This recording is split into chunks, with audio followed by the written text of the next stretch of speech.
m composed with gamma, right? So there is a rigid motion m of R2 such that this gamma tilde is m composed with gamma. That is, gamma tilde s is equal to m of gamma s. This is true for every s in alpha beta. Is it clear to everybody? This statement is clear to everybody or not? क्योंकि पूरा हमने इस चित्र से दिखा दिया है, जो कुछ भी थ्योरम मैं प्रूव करने जा रहा हूं, जो इसका स्टेटमेंट, ये in a more general setting, but for the simplest case, this ks is equal to 1. This is the whole idea.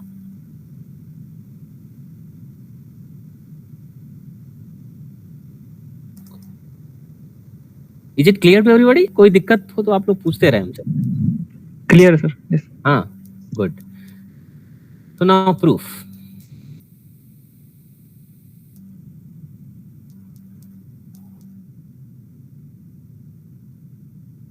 या तो जैसा कि हमने एक थ्योरम आपको बताया था कि अगर कोई कर्व दिया गया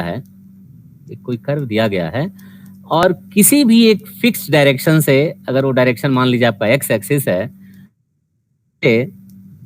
अगर इस कर्व का जो टेंजेंट वेक्टर है t, अगर वो फाई एंगल बना है, तो हमने बताया था ये जो कर्वेचर है, this is actually d phi by ds, right? तो यहां से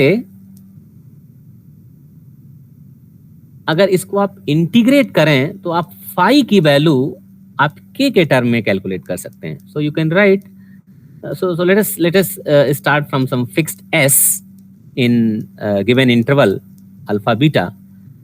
So right, so you can write this phi in terms of ks as the integral of ks. आप चाहें तो पैरामीटर बदल दीजिए, तो आप k u du कर लीजिए, and u varies from some fixed s0 to s. So this is actually function of s. तो इस तरीके से अगर कर्वेचर दिया गया है और उस जो दिए गए इंटरवल में कोई एक पॉइंट आप s0 फिक्स कर लें, तो आप उस कर्वेचर को इंटीग्रेट करके ये function phi, where what is phi? Phi was the actually angle between the tangent vector to curve with any fixed direction, right? So let this s0 be a fixed point in the interval alpha beta, right? So then for any s in alpha beta, this is a fixed point, this is fixed, this be fixed, and this is arbitrary s. ये जो s है वो arbitrary है और ये s0 जो fixed है. So define this phi s is equal to this s0 to s and ku du, right? Okay. तो अगर मान लीजिए कि ये जो पॉइंट है, इस पॉइंट का टेंजेंट वेक्टर एक फिक्स्ड डायरेक्शन से, वो मान लीजिए एक सेकंड के लिए हमारा फिक्स्ड डायरेक्शन जो है वो एक्स एक्सिस है, फिक्स्ड डायरेक्शन एक्स एक्सिस है. तो अगर इस पॉइंट का हम कोऑर्डिनेट लिखना चाहें तो कैसे लिखेंगे? पहली चीज तो देखें कि इस यूनिट टेंजेंट वेक्टर को, अगर ये एक फिक्स डायरेक्शन से एंगल फाई बना है, तो इस टेंजेंट वेक्टर के कंपोनेंट्स क्या होंगे?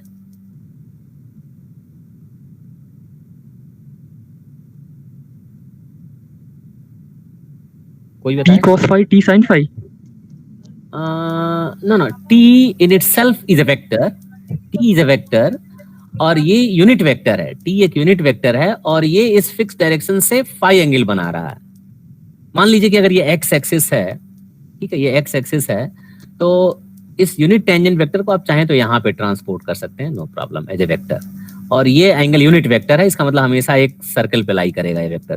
किसी पॉइंट में जो टेंजेंट वेक्टर है उसको आप यहाँ ट्रांसपोर्ट कर दीजिए, और ये एक फिक्स डायरेक्शन से फाई एंगल बना रहा है, तो इस वेक्टर के कंपोनेंट क्या हो जाएंगे, cos sin phi. Is it okay? Yes, sir. Yes, sir. Yeah. So then this Ts or gamma dot S. So then this Ts, या आप इसको लिख सकते हैं gamma dot S. This is given by this cos phi S and sin phi S, right? And moreover, if you integrate this again, you get a curve gamma S, which is given by this integral of cos phi u. U varies from S0 to S du and S0 to S sin phi u du. So this is your actually the curve. This is your curve.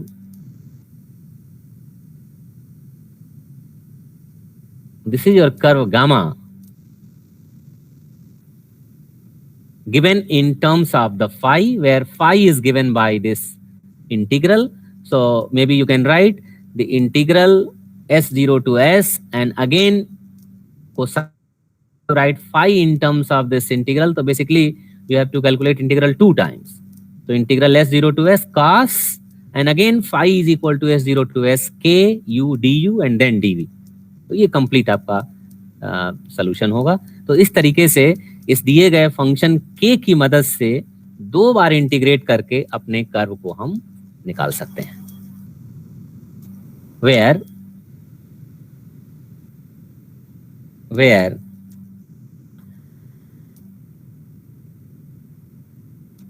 this phi is the angle between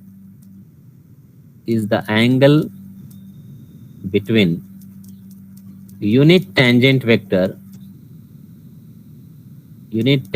vector gamma dot with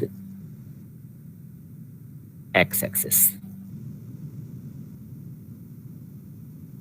अब आप चाहें तो ये verify कर सकते हैं कि इसके हर पॉइंट पे जो कर्वेचर होगा वो एक्चुअली आपका दिया गया फंक्शन k होगा, क्योंकि इसको डिफरेंशिएट करेंगे तो क्या होगा, what is your gamma dot s आपको इसको डिफरेंशिएट करिए दोनों पार्ट को, तो आपको मिल जाएगा cos phi s and sin phi s, right. And इसका मतलब ये हुआ कि ये जो गामा डॉट s है एक यूनिट वेक्टर है, because cos square phi plus sin square phi is equal to 1, and it makes an angle phi with x-axis, and therefore the curvature, as we know from the previous result, this ks is actually equal to d phi by ds, right? D phi by ds. But yes, but this d phi by ds you see from this equation is simply ks, and therefore ये तो दोनों में अलग अलग difference करना चाहें तो एक को कैपिटल के कर लीजिए, कोई स्मॉल के कर लीजिए। ये कर्वेचर जो है वो हम फार्मूला के की बात कर रहे हैं, and D phi by D S actually is given function K S which is your small K S, your small. तो therefore the curvature of the curve at the given point is your given function K S. आप चाहें तो इस के को small के कर लीजिए, दिस इज द स्मॉल के, ठीक है। तो is it clear to everybody?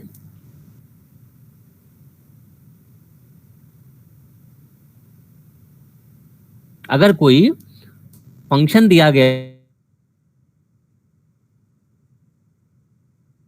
हमने केवल एक कर्व गामा की बात किया है, this is just one curve, बहुत सारी चीजें इसमें हमने माना है।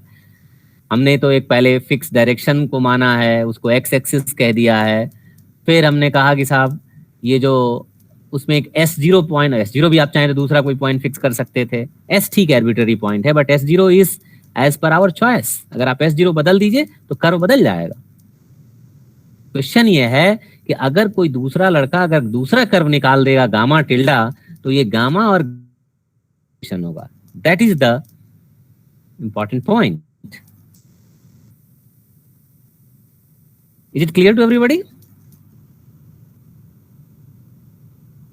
Yes, sir. Yes, sir. तो मान लीजिए किसी दूसरे लड़के ने क्या किया कि सब कुछ ऐसा ही प्रोसेस शुरू किया और उसने गामा टिल्डा कर्व निकाल दिया।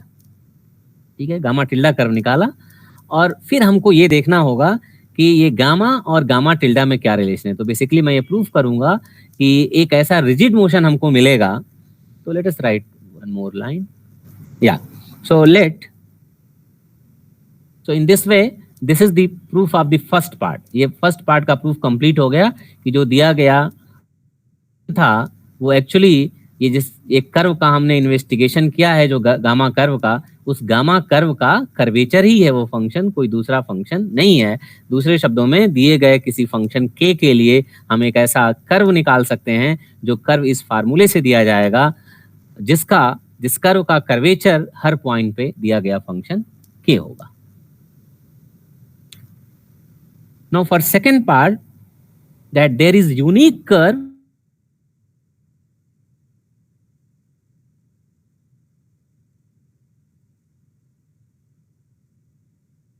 same as the given function k.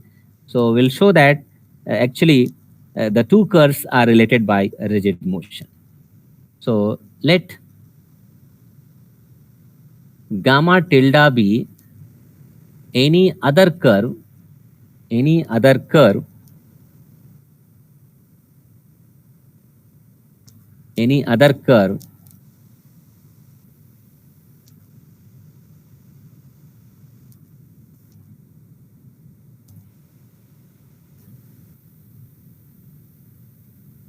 whose curvature is also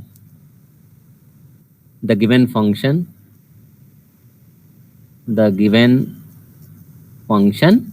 k, and its tangent makes angle phi tilde with x-axis, right? तो इस तरह से जो गामा टिल्डा डॉट होगा, जो टेंजेंट वेक्टर होगा, उसको आप लिख सकते हैं कोसाइन, जैसे पिछले वाले में हमने लिखा था cos phi tilde s and sin phi tilde s, right?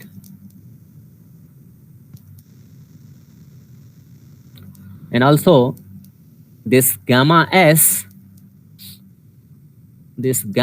can be written as, gamma tilde s can be written as not its derivative. This is the tangent vector. ये tangent vector होगा in terms of phi, और जो gamma s होगा इसको आप लिख सकते हैं integral of this cosine phi tilde u लिख लीजिए, या u अगर आप यूज कर चुके हैं तो आप चाहें तो t लिख सकते हैं, cos phi tilde t dt and sin phi tilde t dt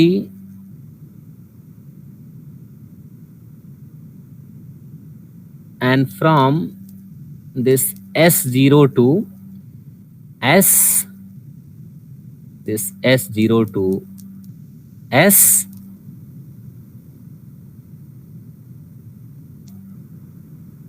and plus this gamma tilde s0.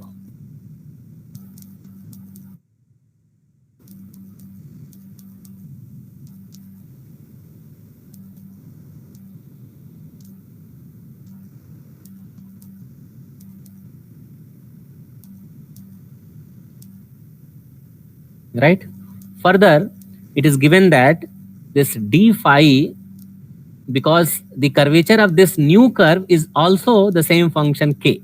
So this d phi tilde by ds, this is also equal to your given function k.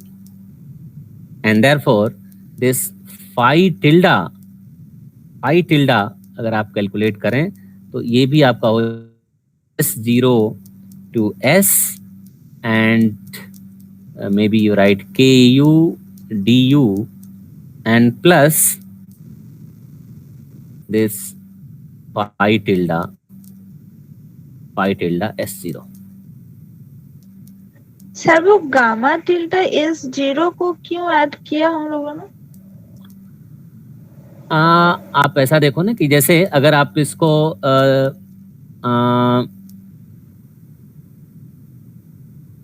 Basically हम ये कहना चाह रहे हैं कि suppose your S, if you put here S is equal to S0, अगर इसमें आप S is equal to S0 इस वाले इक्वेशन में लिखें तो क्या होगा? ये इंटीग्रल आपका S is equal to S0 zero हो जाएगा, जीरो हो जाएगा। तो केवल इस इक्वेशन को बैलेंस करने के लिए एक तरह से हम कहें कि this phi S0 this should be equal to phi tilde S0, right? इसी तरह से यहां भी अगर हम S के जगह पे S0 लिखें तो क्या होगा? ये चीज S0 टू S0 ये भी जीरो हो जाएगा, ये भी जीरो हो जाएगा। तो basically gamma tilde S0 this should be equal to, या तो आप यहां मान लीजिए कि गामा टिल्डा S0 हो रहा है, ठीक है? फर्स्ट पार्ट में क्यों नहीं किया फिर हम लोग? वहां भी कर सकते हैं, नो प्रॉब्लम, वहां भी कर सकते हैं, कोई दिक्कत नहीं। या तो यहाँ पे आप मान लीजिए कि जो फाई यहाँ पे या तो मान लीजिए कि you may assume that this gamma S0 this is equal to 0 0। मान लीजिए कि ओरिजिन हम यहीं से लेके चलते हैं, जहां भी आपने S0 लिया है, so let us assume that this gamma S0 is equal to 0 0। अगर gamma S0 is equal to 0 0 मान ले तब तो कोई दिक्कत नहीं है, ठीक है ना? या अगर नहीं मानते हैं तो इसको प्लस गामा S0 यहाँ भी आप लिख लीजिए, ठीक है? You can write this point. So यहाँ पे इसके लिखने कर लीजिए कि let gamma dot S is equal to this and we assume that our curve starting from point 0 0। एक ये एज्यूम्शन यहाँ पे ले लीजिए, और curve starting from the point 0 0। और लेकिन यहाँ पे अब तो क्योंकि दोनों जगह आप 0 0 से नहीं स्टार्ट, एक जगह आप इंडिपेंडेंट आपको होना पड़ेगा, ठीक है? या वहां भी आप गामा S0 लिख सकते हो, कोई दिक्कत नहीं है, but here it is important to write तो गामा टिल्डा S0। जैसे यहाँ आप इंटीग्रेट करेंगे तो gamma tilde S this is equal to S0 to S KU and phi tilde S0, right?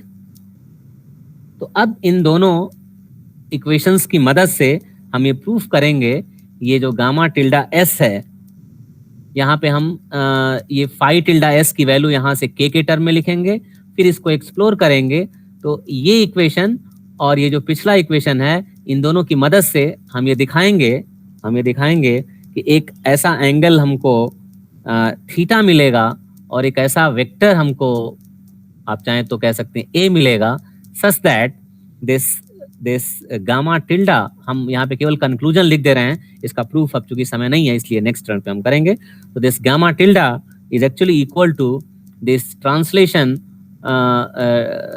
Basically rotation followed by translation, तो rotation by angle theta followed by this translation gamma. तो ये हम next turn पे proof करेंगे with the help of this equation and this equation in the previous slide this. इन तीनों की मदद से हम नेक्स्ट टर्न पे दिखाएंगे कि हमको एक ऐसा रिजिड मोशन मिल जाएगा such that gamma and gamma tilde are related by that rigid motion.